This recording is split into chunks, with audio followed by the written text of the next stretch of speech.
परमपूज्य श्री श्री रविशंकरजी यांच्या वाणीमधून महामुनी अष्टावक्र आणि जनक राजा यांच्यामधली ज्ञान चर्चा आपण पाहत आहोत.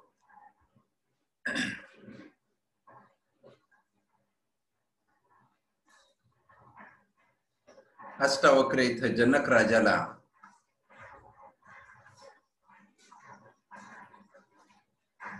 पैशाचं आपल्या जीवनामध्ये काय महत्व असायला पाहिजे, किती महत्व असायला पाहिजे, याबाबत खूप सुंदर मार्गदर्शन करत आहेत. फक्त त्याचा विचार करून, पैशाचा सतत जे लोक विचार करत असतात त्यांच्याकडे फार पैसा येत पण नाही. फक्त विचारांनी सुख समृद्धी नाही येणार हे सांगता इथं. जसं आपण नेहमीच पाहतो बघा, art of living Ashram 152 countries मध्ये वेगवेगळ्या ठिकाणी आश्रम आहेत. लाखो करोडो रुपयांची सेवा कार्य चालू आहेत.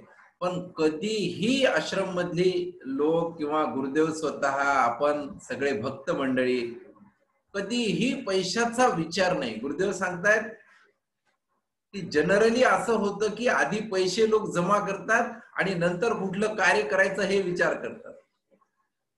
गुरुदेवांची उलटी पद्धत आहे. आधी ते कार्य निर्माण करतात की किती मोठं आपल्याला सेवा कार्य करायचंय आणि कार्य सुरू करतात. गुरुदेव सांगतायत जसंही कार्य सुरू केलं ना, पैसे आपोआप जुळायला लागतील. फार जुनी गोष्ट आहे. आश्रम मध्ये सगळं मॅनेजमेंट सोबत आम्ही पाहत होतो. जेव्हा आश्रमकडे सुरुवातीला खूप कमी पैसे राहायचे, जास्त पैसे राहायचे नाही, त्यावेळेस सुद्धा गुरुदेव सांगायचे की जा या गावामध्ये जा, अन्नदान वाटप करा, पाणी वाटप करा, मेडिकल कॅम्प लावा. तर त्याच्यामध्ये बरेच पैसे खर्च व्हायचे. नवीन नवीन तिथले साधक म्हणायचे की गुरुदेव आपल्याकडे फार पैसे नाहीयेत, तर हे कार्य थोडं नंतर करूयात का. तर गुरुदेव सांगायचे की नाही नाही, आपल्याकडे जितकं आहे ना तितकं तुम्ही बिनधास्त वाटत राहा.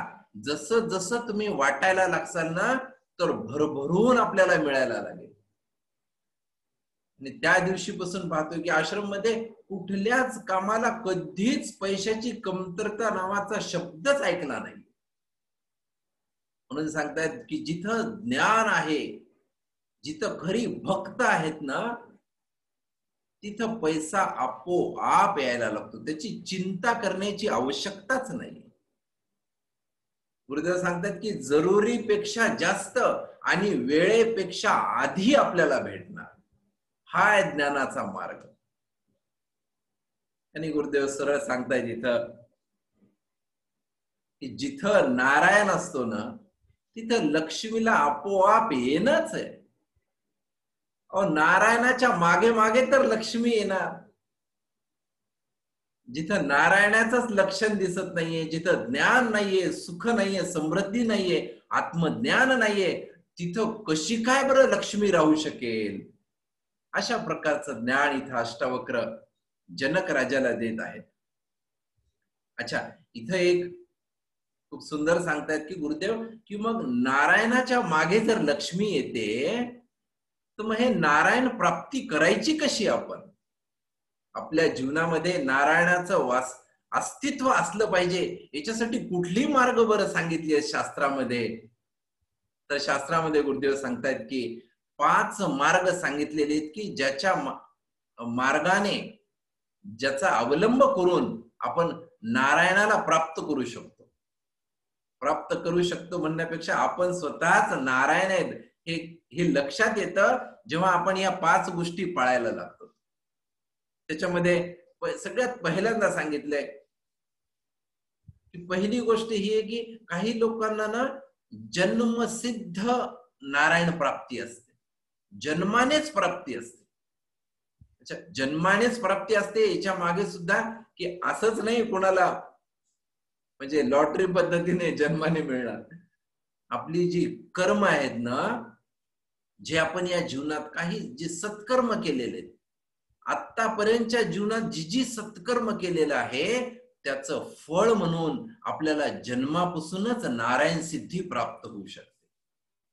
जसं आपण गुरुदेवांना पाहू शकतो, जन्मतःच गुरुदेव सिद्ध व्यक्ती होते, सिद्ध पुरुष होते, ज्ञानाने भरलेले होते. याचा अर्थ याच्या आदल्या कित्येक जन्माचं सगळं संचित पुण्य याचं कारण असू शकते की जन्मसिद्ध आपण नारायण प्राप्तीला होऊ शकतो. हे एक कारण आहे. दुसरं सांगतायत की जडीबुटीचं ज्ञान हे सांगितलेलं आहे. औषधी वनस्पतीच्या ज्ञानापासून किंवा त्याला आपण वापरून आपलं शरीर शुद्ध करून सुद्धा आपण नारायणाची प्राप्ती करू शकतो. म्हणून बघा इथं आयुर्वेदाचं खूप मोठं महत्व सांगितलेलं आहे. जीवनात आपल्या आयुर्वेद शास्त्राचं अनन्य साधारण असं महत्व आहे. म्हणून आपल्या इथं बघा गुरुदेवांनी जी नाडी परीक्षा काढलेली आहे, शरीराचं कळतं आणि जे काही इम्बॅलन्स आहे त्याच्यासाठी औषधी, आयुर्वेदिक औषधी, जडीबुटी दिल्या जाते आणि शरीराचं वात पित्त कफ नॉर्मल एका पातळीत आणलं जातं आणि त्यावेळेस सुद्धा आपल्याला नारायण प्राप्ती होऊ शकते, हे शास्त्रात लिहून ठेवलेले. आणि तिसरा मार्ग सांगतायत की मंत्र. आपण जे यज्ञ करतो, जे पूजा करतो, ध्यानस्थ होऊन जे मंत्र ऐकतो, त्या मार्गातून सुद्धा आपण नारायण प्राप्ती करू शकतो. चौथा सांगितलेला आहे तप. तप म्हणजे तप करणे, तपस करणे, साधना करणे, प्राणायाम करणे, हे सुद्धा एक तप सांगितलेलं आहे. या मार्गातून सुद्धा आपण ज्ञानाची प्राप्ती करून नारायणाला आपण पाहू शकतो, नारायणाच्या जवळ जाऊ शकतो. आणि पाचवा मार्ग सांगितलेला आहे समाधी. समाधी मार्गातून जसंही आपण या ज्ञानात आलो, ध्यानामध्ये आलो आणि ध्यानाच्या मधून समाधी अवस्थेला जर आपण प्राप्त केलं तर आपल्याला नारायण प्राप्ती होऊ शकते. एकंदरीत गुरुदेव हेच सांगतात की जसंही आपण ज्ञानाच्या जवळ जाऊ, स्वतःच्या जवळ जाऊ, आत्मज्ञान जसं आपण प्राप्त केलं ना, तरच आपण नारायण असल्याची अनुभूती इथं होणार आणि त्याच्यानंतरच लक्ष्मी नारायणाच्या मागे मागे येणार, हे इथं सांगतायत. तर काल जसं आपण लक्ष्मी म्हणजे काय हे बघितलं, जसं 8 प्रकारची लक्ष्मी सांगितलेली, अष्टलक्ष्मी सांगितलेली.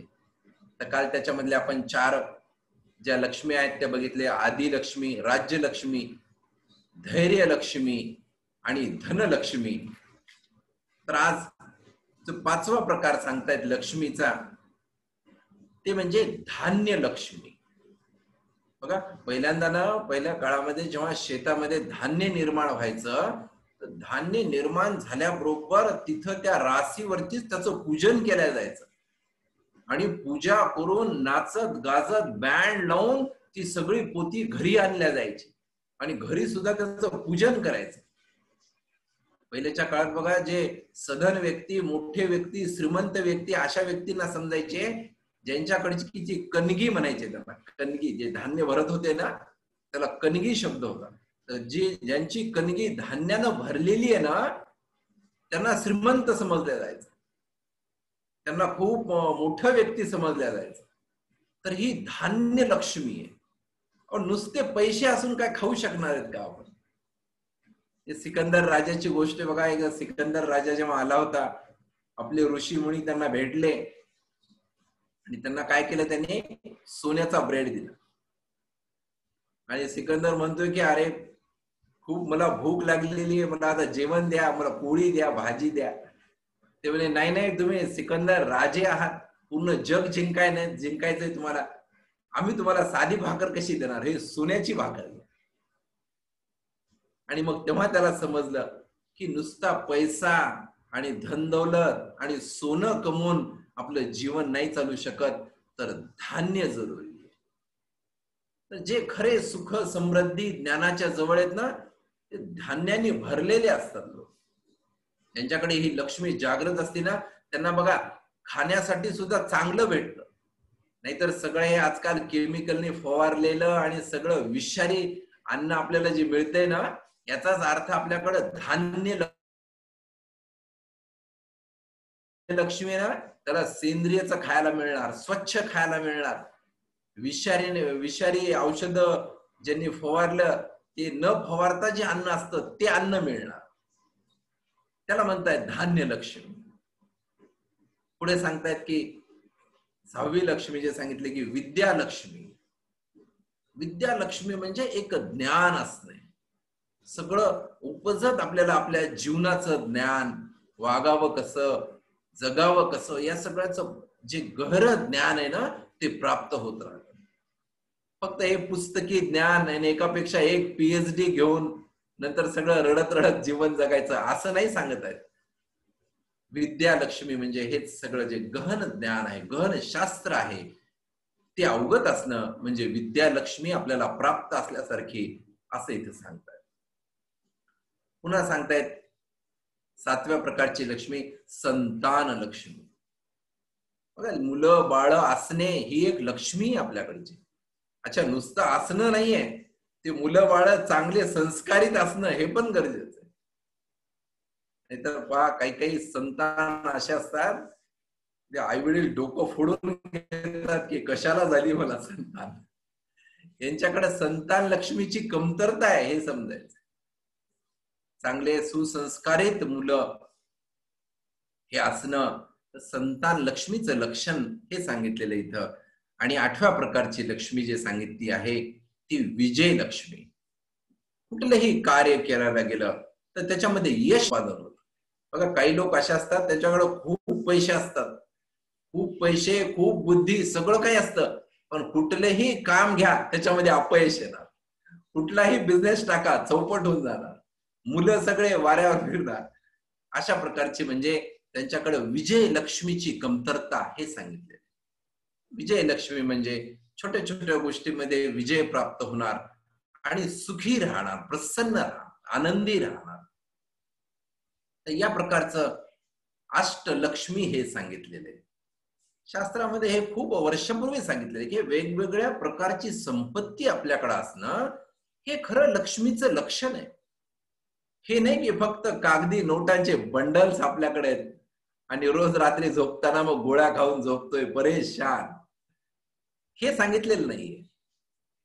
तर इथं अष्टावक्र राजा जनक राजाला वेगवेगळ्या पद्धतीने समजून सांगतायत की फक्त अर्थार्जन करणं, फक्त पैसा कमवणं हेच जर जीवनाचं लक्षण असेल तर आपण दुःखाने भरून जाऊ, या प्रकारचा संदेश इथं देत आहेत. गुरुदेव सांगतायत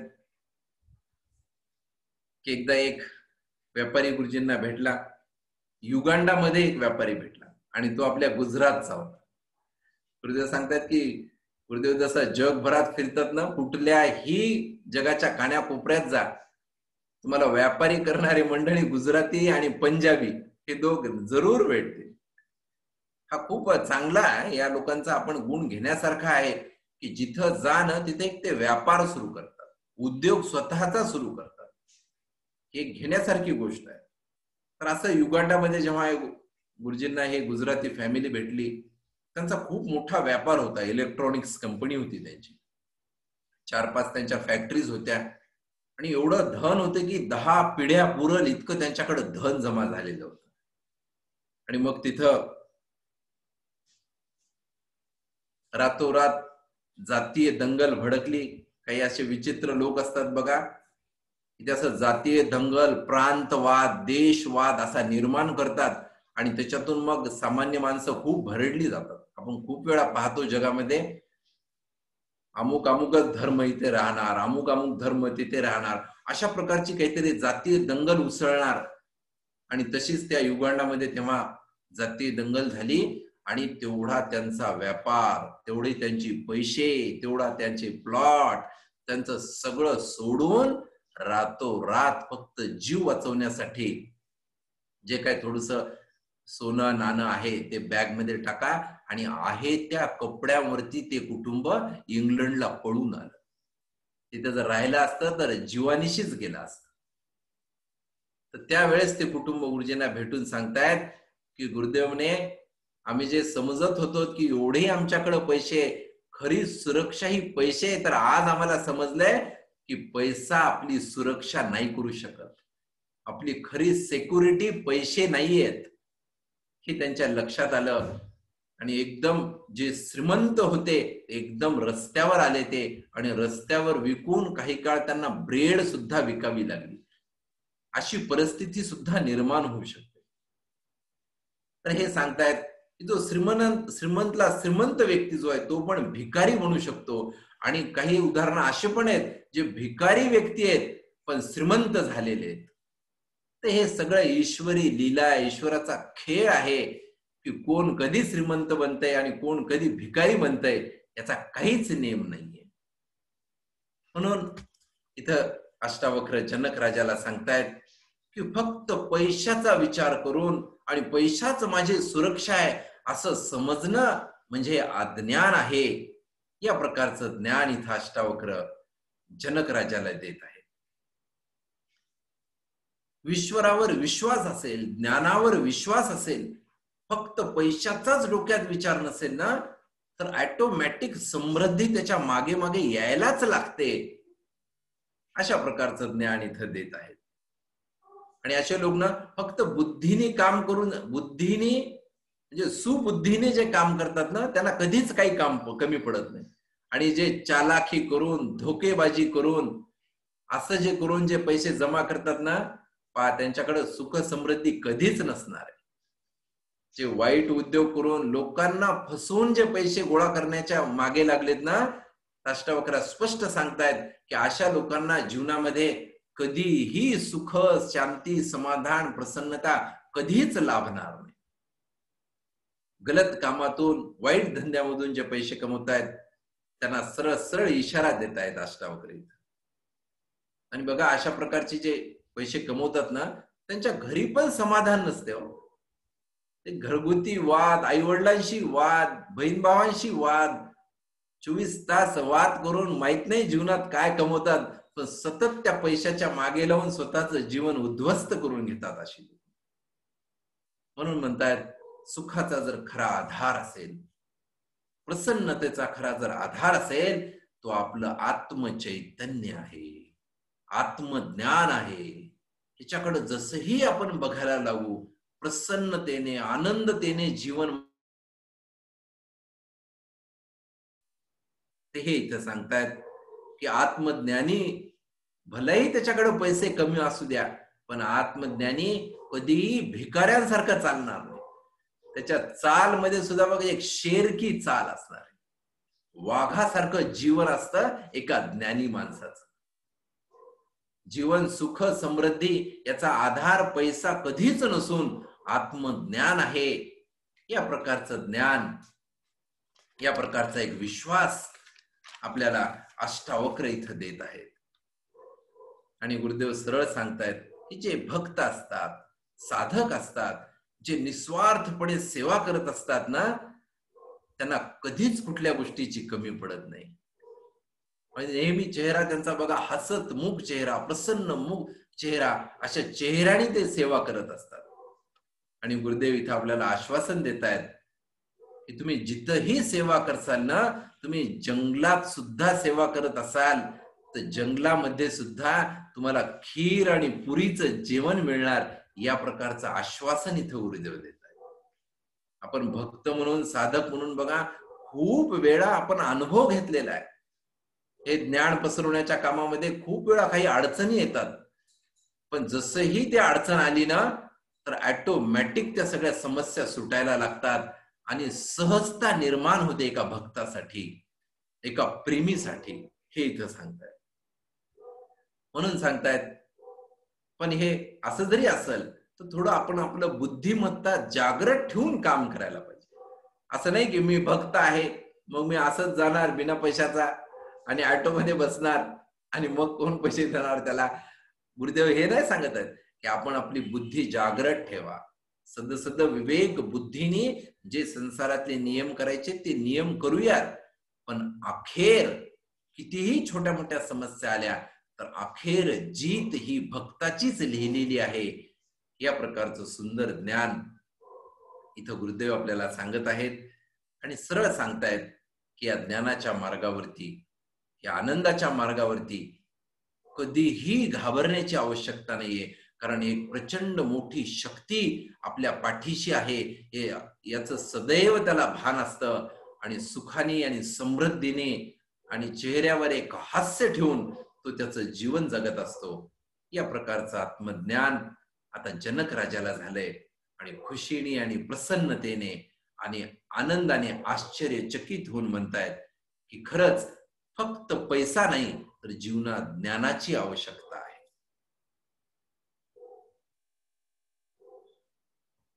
या पुढचा भाग आपण उद्याच्या अंकात बघूया.